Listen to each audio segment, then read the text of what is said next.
Piny owacho kwa mondo chwalo kenge mag kelo lokruok makoni kod kocha migao mar lowo. Okang' migeno ni biro ywayo joket mwandu e sekta no ahinya to mang'iewo lowo e gwenge mag Laikipia. Okang' makama biro e kinde ma ohala mag uso udi kaachiel kod lowo timo makare e gwenge mag Nanyuki kod alwora mare.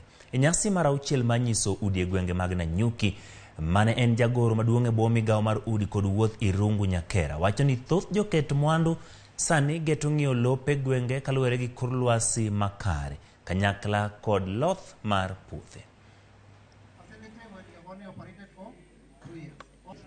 So if you want to get to know, it's going down at Moran land. I think that's what they say, isn't it? Lilian Achiro. Premises. Most of us get to not invest for your retirement. True. To get those plans that work very well for you. Care up.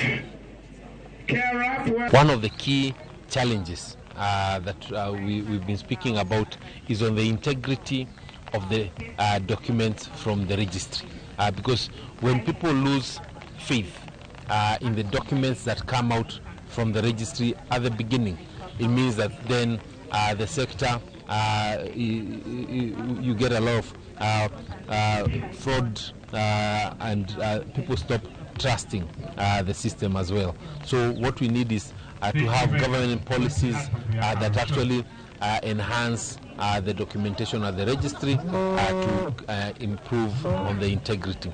You realize that very many companies have come up, bought some plots in the outskirts of Nanyuki, across the whole area of Laikipia, but you find the infrastructure is not growing at the same speed.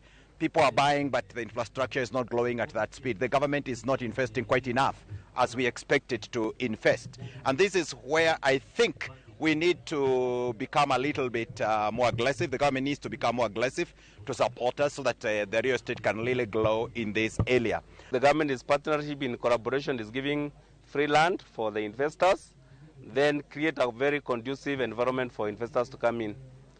Also, the government has set aside money for investors. We have the enterprise fund, revolving fund going on. We have the stimulus program with the various banks where the investors can borrow cheap money and invest in various opportunities that we have in Laikipia.